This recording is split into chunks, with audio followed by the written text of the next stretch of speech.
época, né? Cara bêbado igual eu, há 24 horas atrás. Uma arma, uma mulher que chegou do serviço. Um cara que levantava a mão pra mulher. Um homem que levantava a mão pra mulher. Pra mim não é homem.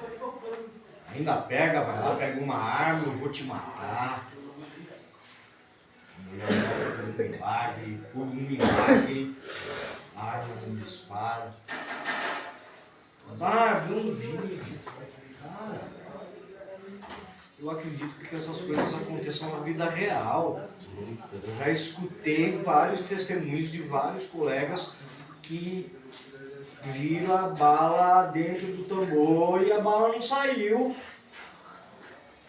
E o cara apertou.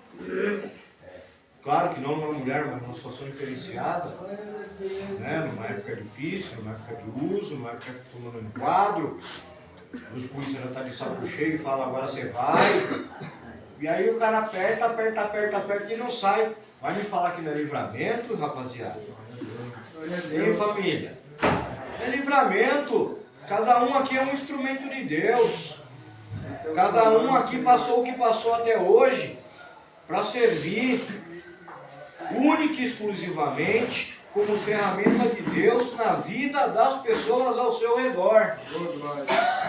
Porque quando eu melhoro a minha vida, quando eu deixo de ser o bêbado de 24 horas atrás, o drogadicto de 24 horas atrás, as trevas já não querem papo comigo. Quem que quer papo comigo? A luz. E aí o que acontece?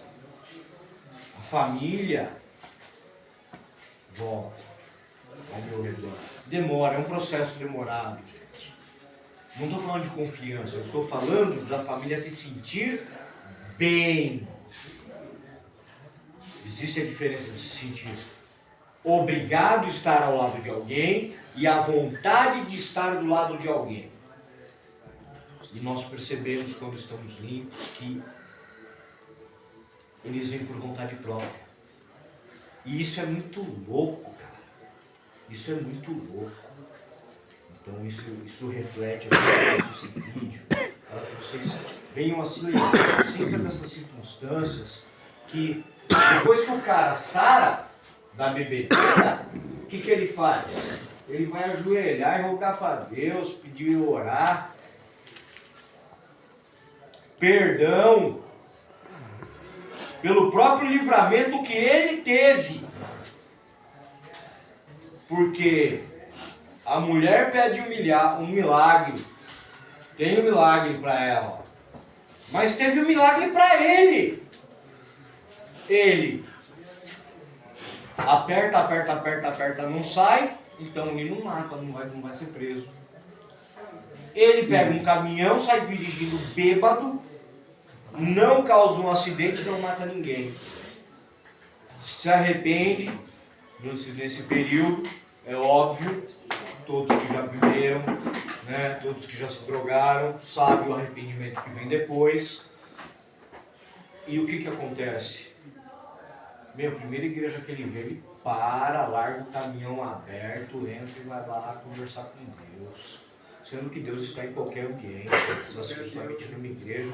Mas eu acho esse vídeo muito informativo quando a gente busca informação. Né? Então agora eu vou passar a palavra para no dia que Deus é maravilhoso, né, meu? É assim, eu fui pedir a Bíblia para o Wesley, né? O Wesley, mão ao coração, chegou, Barba, tá aqui a Bíblia, né? Mas não tira da marcação. Eu olhei para a cara dele e falei, cara, de repente essa é a palavra. Rapaziada, sem brincadeira, é a palavra, mano. É a palavra. A hora que eu peguei para ler ali, que eu fui no cantinho, eu falei, meu Deus do céu. É magia pura. Eu trato como magia, bênção, luz, um poder de iluminação, um poder superior. Ele age de maneiras acreditáveis quando eu quero acreditar. Eu não consigo mais usar com a idade que tenho a palavra inacreditável. Não, é acreditável. Estava preparado, estava montado, estava moldado. Tá? Então vamos lá. Provérbios de Salomão, capítulo 10, versículo de 1 ao 17.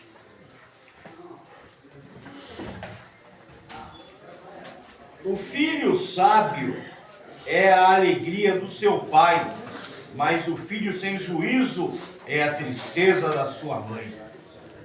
Aquilo que se consegue com desonestidade não serve de nada, mas a honestidade livra da morte. Ó Senhor Deus, não deixa que os bons passem fome, mas impede os maus de conseguirem o que tanto querem. Os preguiçosos ficam pobres, mas quem se esforça no trabalho enriquece. Essa parte aqui dos preguiçosos ou dos que se esforçam, eu não entendo como riqueza ou pobreza financeira, de bens, de patrimônio, mas de espírito. Um cara rico de espírito, um cara rico de luz. Um cara pobre de luz, um cara enfraquecido de luz. Tá? Quem tem juízo colhe no tempo certo, mas quem dorme na época da colheita passa vergonha. Os bons são abençoados, as palavras dos maus escondem a sua violência. É aquilo que eu falo com todos vocês desde o dia que eu conheci cada um de vocês aqui. Desde o topo da cadeia alimentar até o que está chegando. A verdade vos liberta. Vem com a verdade. Eu fiz, aconteceu, eu aprontei, meus problemas é esse. E é isso, cara. Não tem. Porque esconder, ninguém esconde nada de ninguém. E aí acaba sobrando o quê? Uma violência interna. Vocês acabam que nós, falando de mim, provoco para mim mesmo. Eu provoco essa violência interna. Não que eu vá me autoflagelar, bater a cabeça na parede. Não. Mas eu vou passar um dia ruim. Eu vou ficar embarulhado. Eu vou ficar pensando lá fora. Eu vou ficar pensando num monte de solução para o planeta. Mas eu não vou ficar pensando em mim. Eu não vou ajudar os senhores. Eu não vou ajudar a casa. Por quê? Porque eu quero sofrer. Porque eu estou me auto-violentando. É uma necessidade minha me violentar. E não precisamos disso. Eu não preciso disso. Então tem gente, né, que fala, porra, Barba, você chega, você já está no meio das ideias. Por quê? Porque é para não se violentar. A palavra certa, ela não faz curva. A palavra reta, a retidão, ela não permite desvio e não existe atalho. Então carece de nós termos o entendimento de que tá doendo? Tá doendo. Dói pra caramba. Mas é o que eu tenho para hoje. E é o que eu quero pro resto da minha vida. Ficar limpo. Glória a Deus. Deus seja louvado. Amém. Porque sem Ele, eu não conseguiria chegar onde eu cheguei. Glória a Deus. Sem Ele, eu nada faria. Aleluia. Sem Ele, eu me tirar morto de dentro do meu carro no dia da batida. Só sabe disso quem viu as fotos do carro batido. Eita glória. Então são coisas assim que me fazem hoje reavaliar todos os conceitos existenciais meus. E isso é muito importante para mim. Vocês não têm ideia de como isso é importante. Não é porque tem um negócio lá fora, porque tem a família, porque Deus está vendo, porque tem amigo. Com o máximo respeito a todos que eu conheço no universo.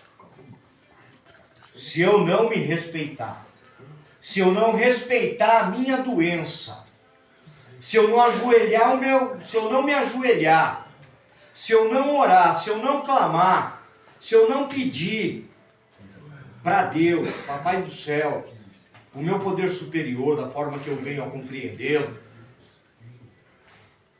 não vai adiantar.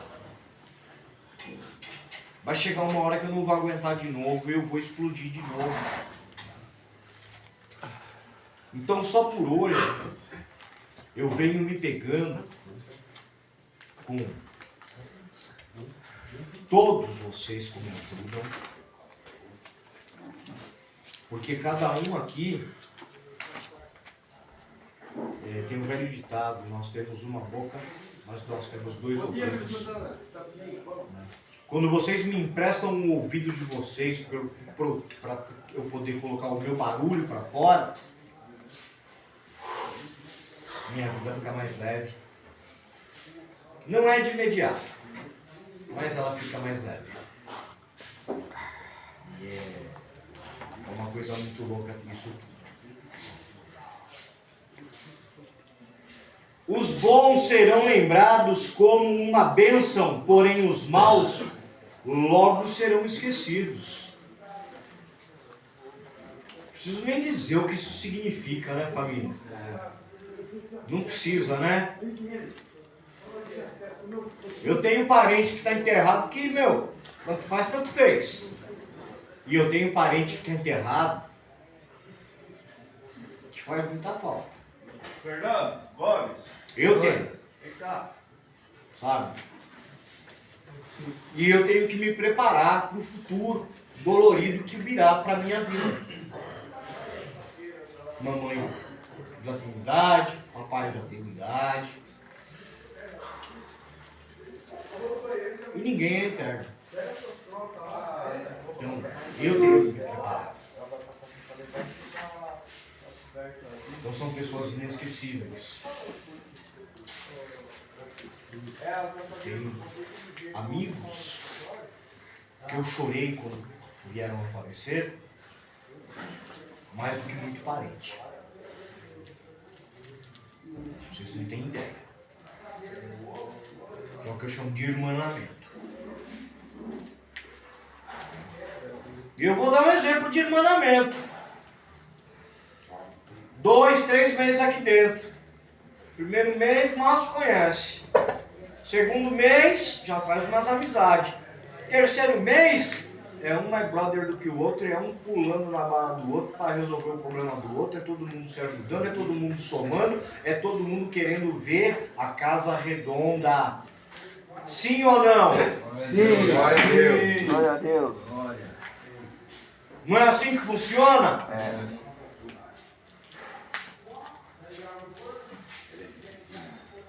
Quem tem juízo aceita os bons conselhos, quem não tem cuidado com o que diz acaba na desgraça. A língua é o chicote da bunda. Vamos nos atentar como tratamos o próximo. Ser assertivo é uma coisa, ser sem educação é outra. Difamar, caluniar, pior ainda. Vamos pegar essa visão. Somos pessoas que não precisamos disso. Sobrevivemos ao inferno pessoal de cada um lá fora. Cada um teve seu inferno lá fora. E nós sabemos muito bem que a boca fechada vai embora. E palavras vão ao vento. Se não é para ajudar quem está com dificuldade, não complica, não atrapalha. Some, não suma.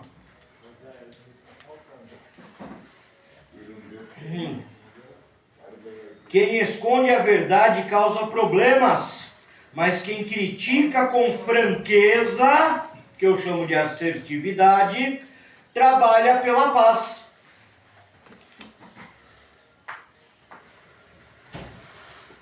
Nós vivemos em paz. Glória. Glória a Deus. Porque nós somos assertivos. É da nossa origem sermos assertivos. Ô fulano, não estou gostando disso aí que você está fazendo, não está de acordo não, mano. Ô, peraí, vou melhorar ali no que eu estou fazendo. Não tem que ter bate-boca. Tem que ter desordem. E aí a própria pessoa que foi corrigida ali naquele momento, com educação, com postura de educação, amanhã pode ver alguém fazendo alguma coisa similar e falar: ô querido, se você fizer assim, é mais fácil, mais rápido e fica melhor. Então é um ensinando o outro o tempo todo. Isso é a vida. Isso não é aqui dentro só, isso é lá fora. As palavras dos bons são uma fonte de vida. As palavras dos maus escondem a sua violência. O ódio provoca brigas, mas o amor perdoa todas as ofensas. Essa é a parte que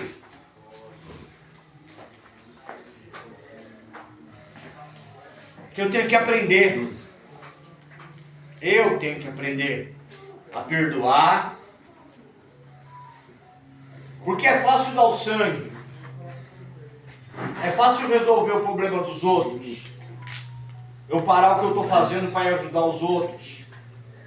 Ou qualquer um de vocês aqui parar o que estão fazendo para ir ajudar o próximo.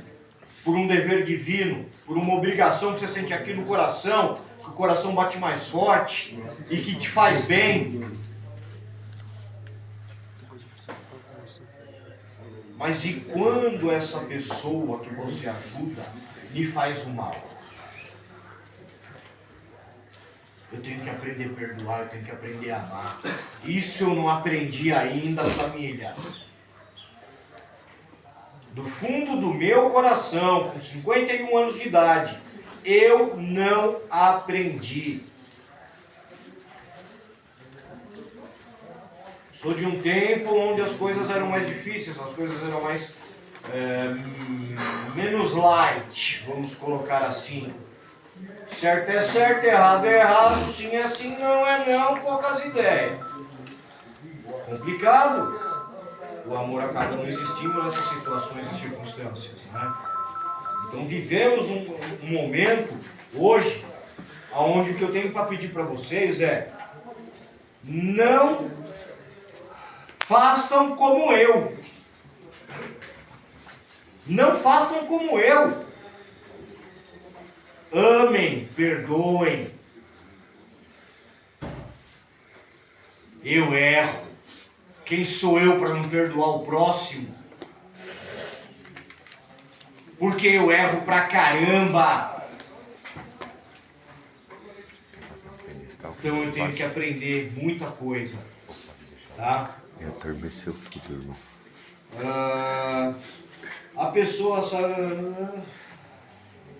A pessoa sábia diz a palavra de sabedoria, mas aquela que não tem juízo precisa ser castigada. Eita! Pesado? Pesado! Meu querido Fabrício já lançou até um eita ali. Aqui, está na Bíblia. Vou ler de novo. A pessoa sábia diz as palavras de sabedoria, mas aquela que não tem juízo precisa ser castigada. O que seria ser castigado? O que eu senti quando eu vim para cá no meu primeiro dia? Quando eu descobri que não era 30 dias. Eu me senti castigado. Mas não era castigo. Era uma necessidade. Uma necessidade das pessoas que me amam e que não conseguiam olhar para mim de tanta coisa que eu aprontei. Vou colocar dessa maneira. E uma necessidade minha de estar aqui para voltar a ser o ser humano que eu já fui um dia. Que eu consegui ser e lutei muito para ser. Nisso o Fabrício me ajudou muito, a equipe toda me ajudou tudo. Num todo, todos me ajudaram, sem nomes, tá? Todos me ajudaram. Do grupo terapêutico, ao dono da clínica, aos internos que já estavam, aos internos que foram chegando, e até mesmo o interno que chegou ontem, fiquei até meia-noite batendo papo com ele. Que da hora. Troca de experiências. Então, essa palavra do castigado aqui, ela soa pesada. Depende do grau de interpretação de cada um. Se eu quiser ficar me dando chibatada, realmente eu estou precisando ser castigado. Se eu entendo que eu fiz errado e eu tenho um preço a pagar, e esse preço nada mais é do que respeitar o tempo das pessoas, isso não é castigo. Isso é meu dever e obrigação. Então, falando pra mim, se alguém acha aqui que está sendo castigado, reveja seus conceitos. Revejam os seus conceitos. Troca de sapato com a pessoa que você deixou lá fora.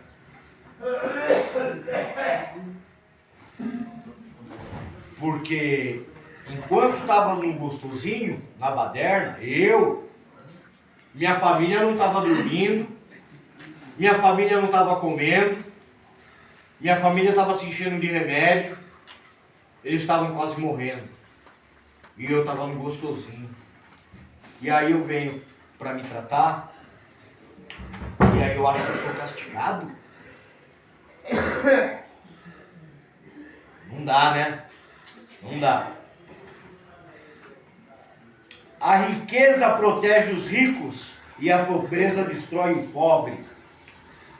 Você sabe por que a riqueza espiritual protege o rico? Porque aqui está falando de riqueza espiritual. Porque ele está na fortaleza, ele está na armadura, está lacrado, a fortaleza dele está montada, ele está com a sua armadura montada. E o pobre espiritual? Porque nós sabemos muito bem que nossa doença, a maior parte dela é espiritual. Se ele estiver sem armadura, se ele estiver só com a armadura, ele já está em risco. Se ele não edificar direito as paredes ao seu redor e deixar uma frestinha, é essa frestinha que vai derrubar ele. Então existe essa diferença de interpretação. O trabalho dos bons produz vida, mas o resultado do pecado é somente mais pecado. Alguém discorda? De que o trabalho dos bons produz vida, pai levanta de manhã, a mãe levanta de manhã, vai trabalhar para trazer o sustento do lar. E aí nós temos o resultado do pecado. Pai que levanta de manhã ou a mãe que levanta de manhã, que cabe para todos nós perante nossas idades, certo? Ao invés de voltar para casa, eu vou passar no bar, vou tomar uma. Ah, tá gostosinho, vou tomar outra. Ah, tá da hora, legal, bacana, quer saber? Meia horinha? Dá nada. Vou ali.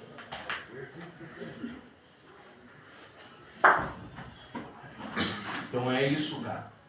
Pecado só traz pecado.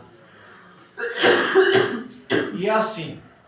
Mas, Barba, tem cara que bebe, não tem problema. Ele não é doente, gente.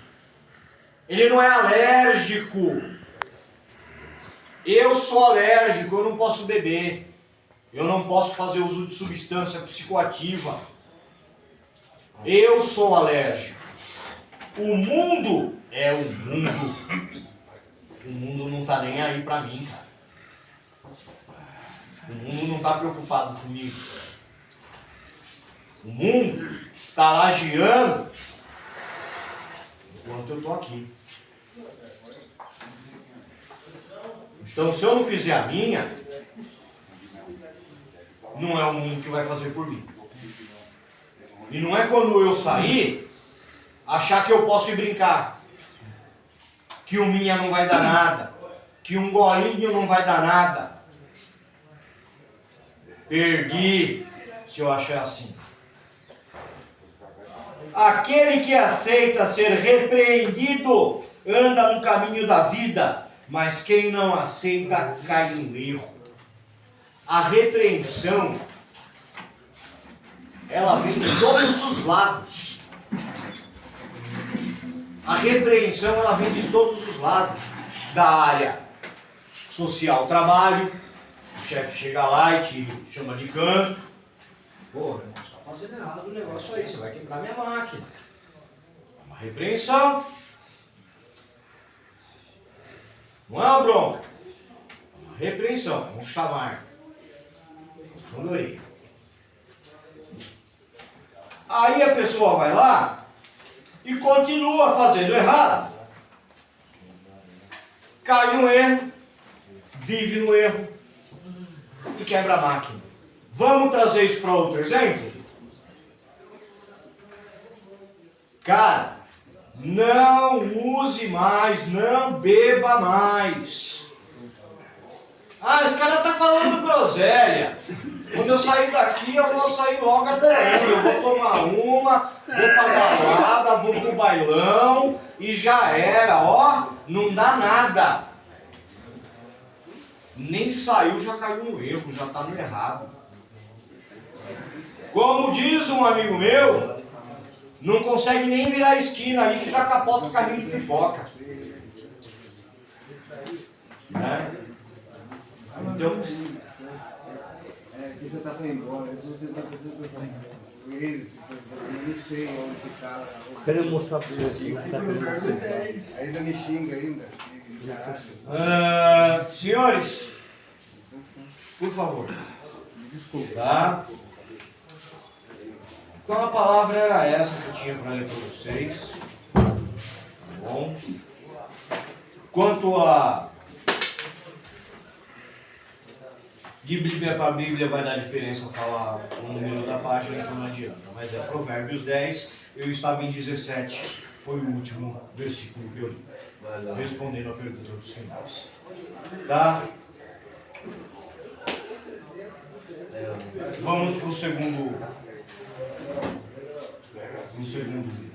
louvor. Este é o cérebro do seu filho, na final de campeonato. Alguns acharam